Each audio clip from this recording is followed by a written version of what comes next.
मेरे प्यारे छात्रगण, नवी कक्षा के तृतीय भाषा हिंदी कक्षा में आप सबको स्वागत है। बच्चों, पिछली कक्षा में हम मौसी नामक पाठ के बारे में अध्ययन किए थे। मौसी किस तरह सबकी प्यारी बनी थी और सबके दिल जीत चुकी थी और किस तरह सबके कामों में आने वाले यानी सबके दिलों में छाए हुए सबको प्यार देने वाले मौसी के जीवन में एक दुख का क्षण भी आया, वह उसके बारे में अध्ययन किए थे। आखिर इसका सारांश एक बार देखना है तो मौसी सबके प्यारे थे, उसमें से बच्चों के लिए बहुत प्यारे थे।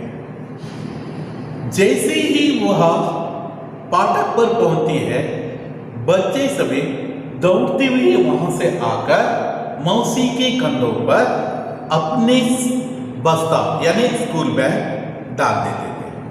इससे वह मौसी को अपने आंखों से देखने का भी अनुभव करते थे, साथ ही साथ उनसे एक वह प्यार का रिश्ता भी बनाकर रखते थे। इसी तरह मौसी हर दिन ऐसे ही करते रहते थे।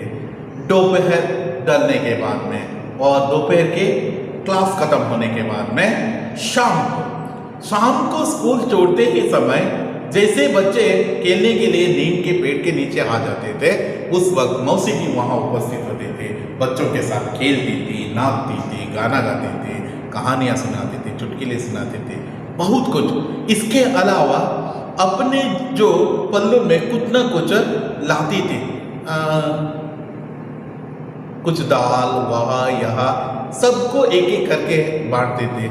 यह जो प्यार से देने के कारण से एक दाना भी बहुत स्वादिष्ट रहते थे और बहुत तृप्त भाव से बच्चे सभी खाते थे। यह है मौसी की दिनचर्या। इसी बीच में एक दिन मौसी गायब, न फाटक पर पहुंची वह, न नीम के पेड़ के नीचे उपस्थित थे। एक दिन बीत गया, 2 दिन बीत गया, इस तरह दिन बीतते गए, लेकिन मौसी का कोई आता पता नहीं था। इसी बीच में मौसी की याद बच्चों को बहुत सताते रहे, इसलिए वह मौसी की खोज में ढूंढते हुए चले गए। एक घर में वह वैसे ही जाते वक्त एक घर से आवाज आया कि हमने तो टेका तो नहीं ले रखा है मौसी। वैसे ही मौसी नाम सुनते ही सभी बच्चे वहां देखी कि मौसी काट पर लेटी हुई थी और वह उसके बाल उलझे हुए थे और वह कुछ वैसे महसूस हो रहे थे कि बीमार थे। अगले दिन ये बच्चे हॉकी मैच खेलकर वापस लौट रहे थे। उसी बीच में यहाँ मौसी पूल के पास नजर आए। पूल के पास नजर आते ही सबने उसको घेरा और उसकी हालत के बारे में पूछा, कैसी हो ये सभी पूछकर उनके कुशल क्षेम के बारे में पूछा। उस वक्त मौसी ने कहा कि मैं बहुत उदास हूँ, आप सबको छोड़कर यहाँ से जाने वाली हूँ, मुझे बहुत दुख हो रहा है। यह कहने पर ऐसे कहते हुए अपने उदास भाव व्यक्त करते हैं। बच्चों भी उनसे पूछते हैं तुम कैसे हो, बीमार थी, तुम्हारे बाल उलझे हुए थे, ये सभी कहने पर बहुत दुखित हो जाती है कि यह प्यार देखकर बहुत दुखित हो जाते हैं मौसी। इसी बीच में बच्चे सभी कहते हैं हम तुम्हें कहीं जाने नहीं देते हैं मौसी। ऐसे कहकर उसे घेर लेते हैं। घेर कर क्या कर देते हैं, देखिए। यह बात सुनते ही मौसी के आंखों से आंसू झलक उठे। इतने दिन तुम कहाँ थी मौसी थी, यहाँ क्यों बैठी हो? एक ने पूछा। मैंने यहाँ से जा रही हूँ बेटा, मौसी ने कहा। तू तो बीमार थी मौसी, तबीयत कैसी है? उसमें से एक लड़का बलदेव ने पूछा। बेटा मैं ठीक हो गई हूँ, अपना काम जा रही हूँ। ऐसा कैसी है मौसी? हम तुझे कहीं जाने नहीं देंगे, ऐसे कहकर सबने मिलकर कहे। यह बात सुनते ही मौसी के आंखों से आंसू बहा निकले। इसका मतलब यह है कि मौसी जो प्यार दी थी ना, वह बदले में आए। इट मीन्स बच्चे उसके प्रतिरूप में प्यार जता रहे थे। मैंने कहा था आपको, जैसे आप प्यार जताते हैं ना, उसके डबल के रूप में आपको यह प्यार मिलते हैं, ऐसा हमने जान लिए है। आखिर मौसी की मदद में बच्चे कैसे आए, इसके बारे में आज की कक्षा में हम चर्चा करने वाले हैं। दुकान के सामने एक काट बिछी थी। 2-3 लड़के भागकर काट उठा ले आए। उस पर मौसी को जबरदस्ती बिठा दिया। काट को सीधे नीम के पेड़ के नीचे ले आए। कन्हैया भागकर अपने घर से दरी और तकिया लाया। उषा थाली में 2 रोटियां लाई। योगराज एक कटोरे में दूध लाया। गोपाल घर से लैंप उठा लाया। मुन्नी पीने के लिए पानी लाई। बलदेव के पिता डॉक्टर थे, वह अपने पिता को क्लिनिक से खींच लाया। मौसी बीमार है, आप जल्दी चलकर देखिए। कितना अद्भुत तरीके से इन्होंने मौसी के लिए एक इंतजाम किया। देखिए, हम तुम्हें जाने नहीं देंगे मौसी, यहाँ कहकर उनको रोक कर वहां ही रोक कर रखा। और वैसे ही दुकान के सामने एक काट बिछी हुई थी। उनके नजरों के सामने आया, एक काट बिछी हुई नजर आए। एक काट बिछी हुई है, एक दुकान के सामने एक छोटा सा काट बिछी हुई है। काट यानी 4 पहिए का एक ಸಾಧನ ಅಲ್ಲೂ ಕಾಲಿರುವಂಥ ಒಂದು ಸಾಧನವಾಗಿರ್ತದೆ. ನೀವು ಅಲ್ಲಿ ನೋಡಿರ್ಬೋದು, ಆ ಚಿತ್ರದಲ್ಲಿ ಇದೆ ನೋಡಿ. यस, वही काट है. यस, ओके, चित्रದಲ್ಲಿ ನೋಡಿ. यस, दुकान के सामने एक काट बिछी थी. 2-3 लड़के भागकर काट उठा लाए. उस काट को उठा लाए जो बिछी हुई काट थी. इट मीन्स आप सोच सकते हैं सर कैसे बिछे। इससे पहले मतलब पुराने ज़माने में फोल्डिंग जो यहाँ आता था, वह वैसे काट भी हो सकते हैं। काट बिछी हुई थी। 2-3 लड़के भागकर उठा ले आए। उस पर मौसी को जबरदस्ती बैठा दिया। जब मौसी जाने वाली है, वो नहीं आने वाली है ऐसा कहती है, फिर भी उसको जबरदस्ती, वह बैठना नहीं चाहती थी, फिर भी उसको जबरदस्ती उन्होंने बैठा दिया। काट को सीधे नीम के पेड़ के नीचे ले आए, जहाँ वे केला करते थे, जहाँ वे मौसी के मुंह से कहानी सुनते थे, मौसी के मुंह से चुटकुले सुनते थे, उनसे प्यार भरी बातें करते थे। यह सभी करने वाले नीम के पेड़ के नीचे ले आए। सबने मिलकर यहाँ मौसी को काट सीधे नीम के पेड़ के नीचे ले आए। कन्हैया भागकर अपने घर से दरी और तकिया लाया। अपने घर से डायरेक्टली वह भाग गया। कन्हैया, उसमें से कन्हैया नामक बालक, इन्होंने क्या किया, दरी यानी बिछवाना कहते हैं, तकिया तलदिंबो अंत है, उन दोनों को वह अपने घर से लेकर आया, उसे मौसी को दे दिया। उषा थाली में 2 रोटी लाई। एक कटोरे में दूध लाया। एक कटोरे में योगराज दूध लाया। कटोरे यानी प्याला कहते हैं, ಲೋಟ ಅಂತ ಹೇಳ್ಬೋದು ಆ ರೀತಿಯಾಗಿ. अदरवाइज आप इससे पहले जमाने में एक साधन की तरह उपयोग करते थे. आप मान लीजिए प्याला यानी लोटा. दूध लाया. गोपाल घर से लैंप उठा लाया. लैंप यानी ಬೆಳಕನ್ನು ಸೂಚಿಸುವ ಒಂದು ಸಾಧನ. लैंप उठा लाया. मुन्नी पीने के लिए पानी लाई. मौसी को पीने के लिए मुन्नी पानी लेकर आए. बलदेव के पिता डॉक्टर थे. वह अपने पिता को क्लिनिक से खींच लाया. जैसे वह इलाज कर रहे थे किसी का क्लिनिक में, उसको वहां से जबरदस्ती खींच कर लाया. क्योंकि क्या है, आपको यहाँ से भी मतलब बहुत जरूरी काम है, हमारे मौसी का इलाज करना है, आप तुरंत यहाँ से आइए, ऐसा कहकर उसको वहाँ लेकर गए. नीम के पेड़ के नीचे सीधा लेकर गए. ये सभी किए हैं 10 से 12 साल के लड़के. देखिए कितना जो मतलब 10 से 12 साल के उम्र के लड़के और आपके जैसे उम्र के लड़के और लड़कियों ने ऐसा किए थे. क्योंकि क्या है, वह सभी मौसी को बहुत प्यार करते थे. पिता डॉक्टर थे, उनके पिता के क्लिनिक से खींच लाया, मौसी बीमार है, आप जल्दी चलकर देखिए, जल्दी से जल्दी आप चलकर देखिए, मौसी बहुत बीमार है। ऐसा कहकर उन्होंने मौसी के लिए डॉक्टर भी लेकर आए। यहाँ आपको याद रहना है, बच्चों ने तय किया कि एक औरत ने मौसी को डांट रही थी, उसको रहने के लिए जगह नहीं दी है, हमें ही कुछ इंतजाम करना है, मौसी को ठहराने के लिए हमें कुछ व्यवस्था करना है। कैसे कर सकते हैं, आखिर कैसे इस समस्या का हल निकाल सकते हैं, ऐसे उन्होंने सोचा। उस वक्त सबने मिलकर एक प्लान बनाया, हर एक घर से एक एक चीज एक एक आदमी लेकर आएगा।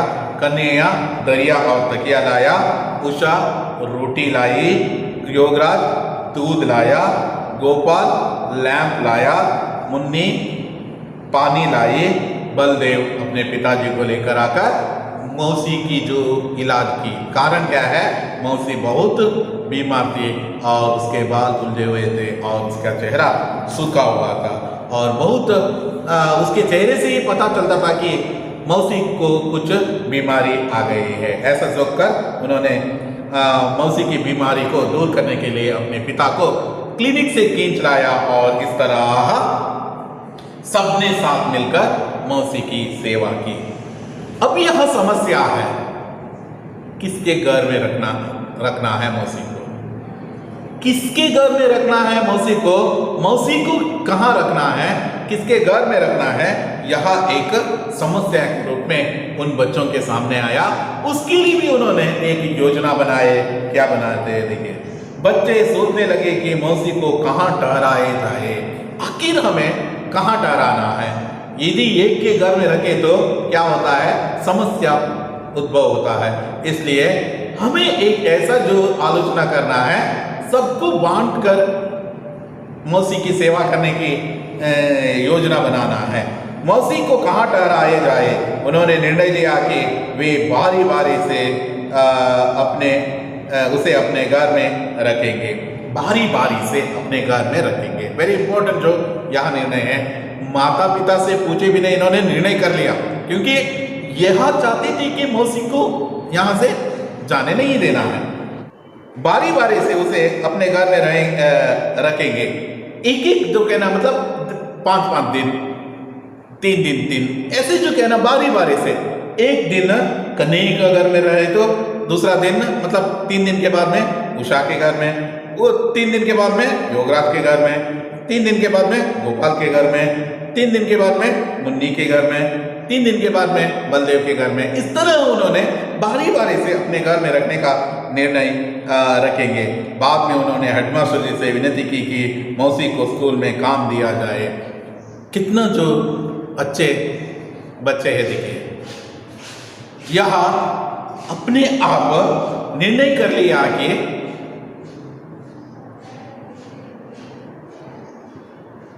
मौसी को ना हमारे घर में रखेंगे, हमारे घर में रखें तो कुछ ना कुछ उल्टा सीधा बात भी होते रहते हैं और माँ बाप का जो कहना यहाँ कुछ ना कुछ सुनना पड़ता है। इसलिए उन्होंने क्या किया, मौसी को स्कूल में ही रखेंगे, स्कूल में कुछ काम दे देंगे उसको, ऐसे उन्होंने योजना बनाया। इसलिए हेडमास्टर जी से विनती की कि मौसी को स्कूल में काम दिया जाए, कुछ भी काम, ಕಸ ಗುಡಿಸೋದಿರ್ಬೋದು, ಕ್ಲೀನಿಂಗ್ ಇರ್ಬೋದು, ಯಾವುದೇ ಆಗಿರಲಿ, ಅಂತೂ ಏನಾದರೂ ಒಂದು ಕೆಲಸ ಮಾಡ್ಕೊಂಡಿರಲಿ, मौसी को कुछ काम दिया जाए। इस पर हेडमास्टर जी को भी मतलब मौसी की तरफ बच्चों का यह प्यार देखकर हेडमास्टर जी को भी बहुत आश्चर्य हुआ और उन्होंने तय किया कि कुछ न कुछ काम जरूर दिया जाएगा मौसी को, ऐसा उन्होंने निर्णय लिया। स्कूल में काम दिया जाए। हेडमास्टर जी ने मान लिया और मौसी को रहने के लिए स्कूल में ही एक कोठरी भी दे दी। कोठरी मतलब एक छोटा सा कमरा, आप मान सकते हैं। कोठरी मतलब एक छोटा सा कमरा है। स्कूल में ही स्कूल का ही काम करना है, स्कूल के बच्चों का ही देखभाल करना है।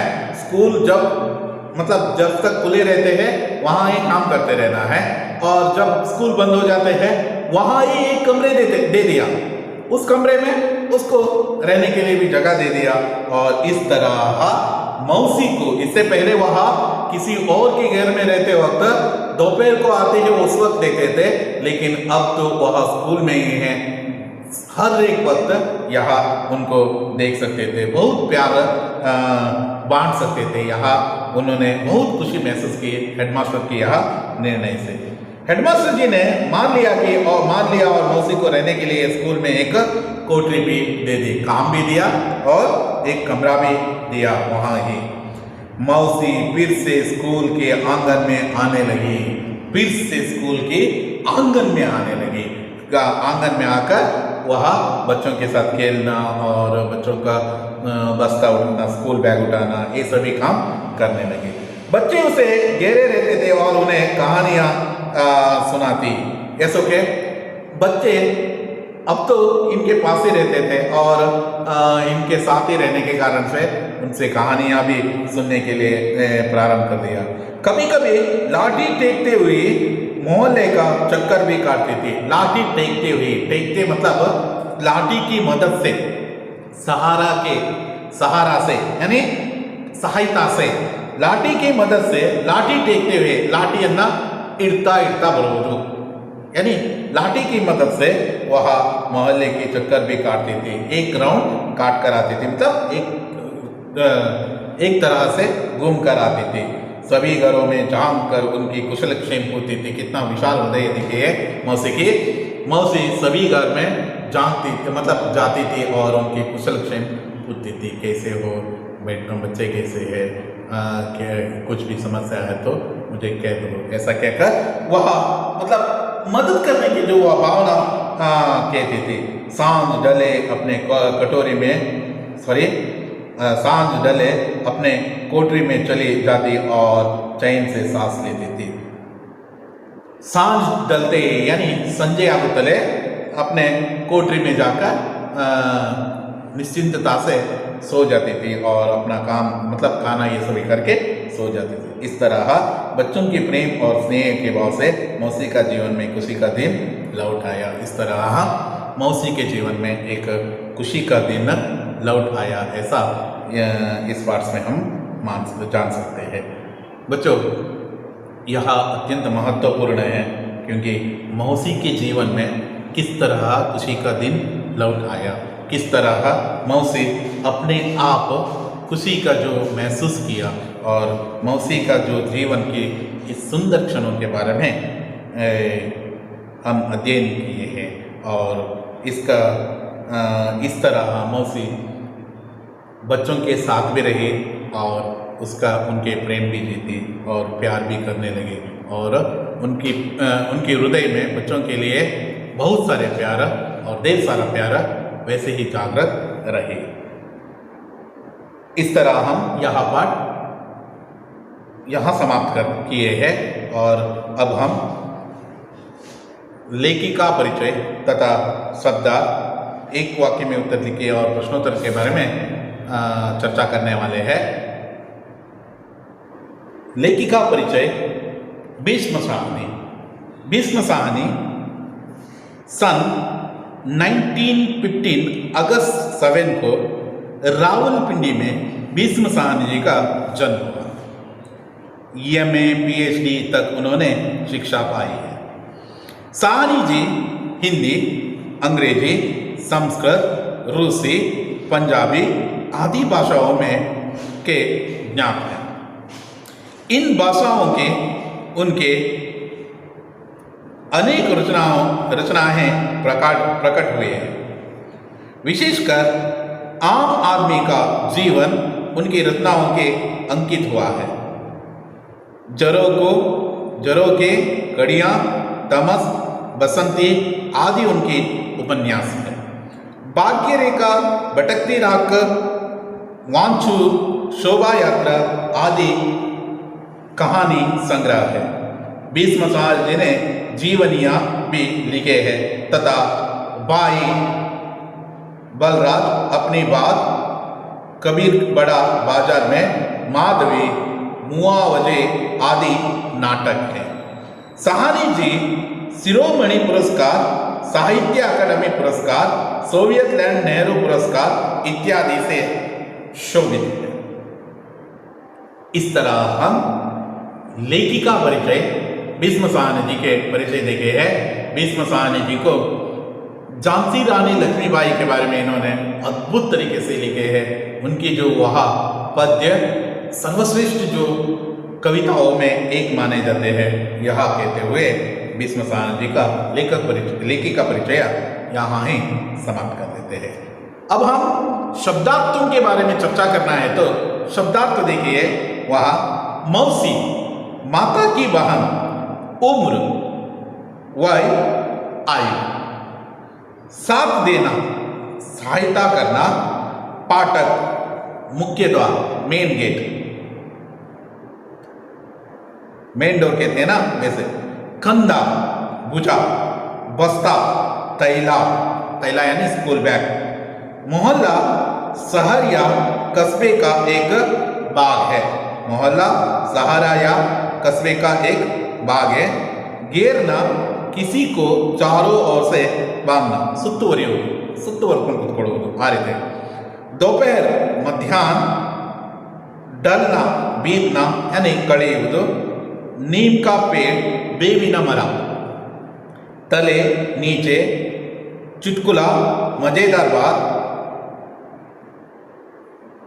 लता नगे यानी ಅಂತ ಹೇಳ್ತಾರೆ, चुटकिला मतलब, पहलियां किसी बात को घुमा फिरा कर कहना ಒಗಟು ಅಂತ ಹೇಳ್ತಾರೆ, मालूम जानकारी, सुना काली, खोजना ढूंढना, मका घर, टेका ठहरने की जगह, टिटक कर सहसा रुक जाना, पुल सेतु यानी ब्रिज, आंखें भर आना दुखी होना, और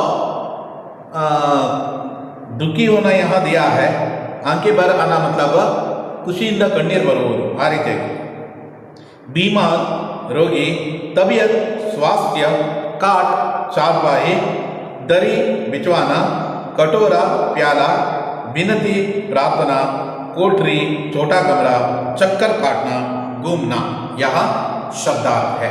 आपको यह शब्दार्थ के रूप में रहते हैं। एक वाक्य में उत्तर लिखिए, देखिए, माँ के जैसे प्यारी खौंती, माँ के जैसे प्यारी मौसी, मौसी सबको किस समय में साथ देती थी, मुश्किल के समय पर, फिर भी पेज नंबर 32 में आपको सुख दुख के समय पर, फर्स्ट प्यारा फोर्थ लाइन में आपको मिलते हैं, सबके सुख दुख के समय पर साथ देती थी। दोपहर होने पर मौसी कहाँ पहुँच जाती थी, दोपहर होने पर मौसी फाटक पर पहुंच जाती थी। पेज नंबर 32 में आपको तीसरा प्यारा में सेकंड प्यारा में आपको मिलते हैं,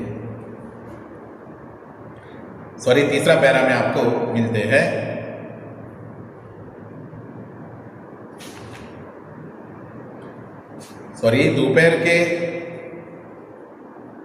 दोपहर होने पर मौसी कहाँ पहुंच जाती थी, दोपहर होने पर मौसी नीम के पेड़ के तले पहुंच जाती थी, जा पहुंचती थी। मौसी बच्चे को क्या क्या खिलाती थी, चने, टिकिया, मूंग दाल, फली, मूंगफली आदि कुछ न कुछ खिलाती थी।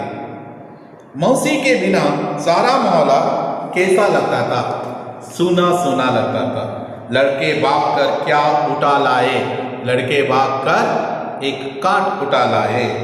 बच्चों ने हेडमास्टर से क्या विनती की, हेडमास्टर यानी हेडमास्टर मुख्य शिक्षक यानी प्रधान अध्यापक कहते हैं। बच्चों ने हेडमास्टर से मौसी को स्कूल में काम देने के बारे में विनती की। मौसी को जीवन में कैसा दिन लौट आए, मौसी के जीवन में खुशी का दिन लौट आए। 2-3 वाक्य में उत्तर लिखिए। मौसी बच्चों को कौन कौन सी कहानियां सुनाती है, पेज नंबर 32 में है, आपको पेज नंबर 32 में थर्ड पैरा में आपको मिलते हैं, वह आप देख लीजिए। बच्चे मौसी को कहाँ कहाँ ढूंढते हैं, बच्चे मौसी को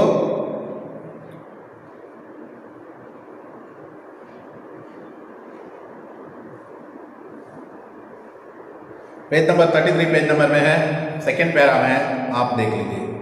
मकान के अंदर से बच्चों को कैसे आवाज सुनाई दी, यह भी 33 पेज नंबर में है, आपको वह सेकंड पैरा में ही मिलते हैं। और बच्चों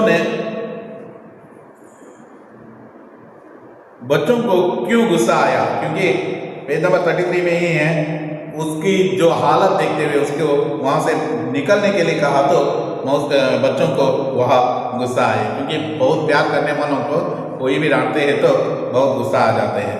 3-4 वाक्य में उत्तर लिखे। मौसी और बच्चों के बीच में क्या बातचीत हुई, यहाँ आपको पेज नंबर 33 में लास्ट पैरा में आपको मिलते हैं।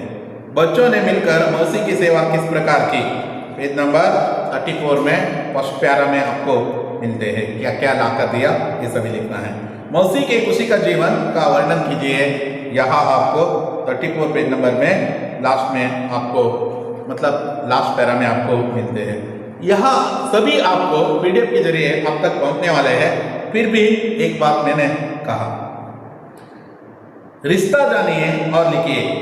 पिता के पिता दादा, माता की पिता नाना, पिता की बहन बुआ, माता की बहन मौसी।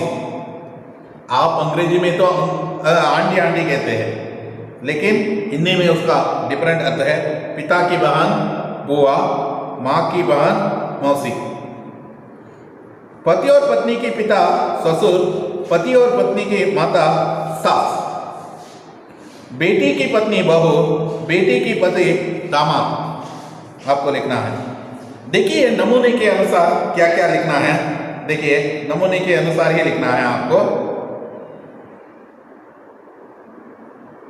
कहानी कहानियां, लड़की लड़कियां, कोठरी कोठरियां, पहली पहलियां, माला मालाएं, माता माताएं, दिशा दिशाएं, घटना घटनाएं, बात बातें, आंख आंखें, दरार दरारें, दुकान दुकानें। विलोम शब्द आपको चुनकर लिखना है। देखिए आप सबको यह ध्यान में रखना है प्लीज सर। बाहर अंदर, गलत सही वहां ही है, आपको ढूंढ कर लिखना है। सुख दुख, छोटा बड़ा, खुशी गम, टेढ़ा सीधा, बहुत कम, रात दिन, सुख दुख हुआ, सही हुआ, बड़ा हुआ, ऊपर नीचे, ऊपर नीचे, इस तरह है। सभी आपको लिखना है, आपको वहां लिखना है। पर्यायवाची शब्द लिखना है। देखिए पेड़, वृक्ष, वटु, वटु कहते हैं। घोड़ा, अश्व, हया कहते हैं। दूध, क्षीर कहते हैं। पानी, जल, उदक कहते हैं। घर, मकान नहीं तो ग्रह कहते हैं। औरत, स्त्री, महिला कहते हैं। सार्थक वाक्य बनाइए। सबको जैसे मौसी प्यारी माँ थी। सबको मौसी, सबको मौसी, सबको माँ के जैसे प्यारी बनी थी, प्यारी थी। वीरोचित सुनाती मौसी थी कहानियां। मौसी वीरोचित कहानियां सुनाती थी। दिन दूसरे मैच हॉकी लौट ले खेल कर रहे थे। दूसरे दिन हॉकी मैच खेलकर लौट रहे थे। पीने पानी के लिए मुन्नी लाई। मुन्नी पीने के लिए पानी लाई। कन्नड़ में अनुवाद कीजिए। बच्चे पेड़ के तले खेलते हैं। नीम पेड़ के तले खेलते हैं। ಮಕ್ಕಳು ಬೇವಿನ ಮರದ ಕೆಳಗಡೆ ಆಡುತ್ತಾರೆ। उसे सब मौसी कहकर पुकारते थे। ಅವಳನ್ನ ಎಲ್ಲರೂ ಮೌಸಿ ಎಂದು ಕರೆಯುತ್ತಿದ್ದರು, ಅದರ್ವೈಸ್ ಚಿಕ್ಕಮ್ಮ ಎಂದು ಕರೆಯುತ್ತಿದ್ದರು। बच्चों के लिए तो वह सेवा की मूर्ति थी। ಮಕ್ಕಳಿಗೋಸ್ಕರ ಅವಳು ಸೇವೆಯ ಮೂರ್ತಿಯಾಗಿದ್ದರು। सबके घरों में ಜಾಂಕ್ ಕುಶಲ ಕ್ಷೇಮ ಕೂತಿತಿ ಎಲ್ಲರ ಮನೆಯಲ್ಲೂ ಇಣುಕಿ ಕುಶಲ ಕ್ಷೇಮವನ್ನು ಕೇಳ್ತಾ ಇದ್ರು ಅಥವಾ विचारिಸುತ್ತಿದ್ದರು। नमूने के अनुसार देखिए दूध से क्या क्या बनते हैं, देखिए मलाई, माखन, घी, मिठाई, ये सभी आपको पीडीएफ के जरिए मिलते हैं। फिर भी एक बार कह देता हूँ, पेड़, फल, फूल, कागज और लकड़ी, सोना, अंगूठी, कंगन, नथ, आभूषण, फल करना है और क्या नहीं करना है, अनुशासन में रहना है, सहायता करना है, समय को महत्व देना है। क्या नहीं करना है, देखिए झगड़ा नहीं करना है, चोरी नहीं करना है, स्कूल की और नहीं तो कोई भी वस्तु की हानि पहुंचाना नहीं है। बच्चों, आज की कक्षा में हम इतना देखे हैं। आने वाले कक्षा में हम इसका विस्तृत अध्ययन करने वाले हैं, क्रिया विशेषण, और अगला जो पाठ के बारे में भी अध्ययन करने वाले हैं। ऐसा कहते हुए आज की कक्षा यहाँ ही समाप्त कर देता हूँ। धन्यवाद।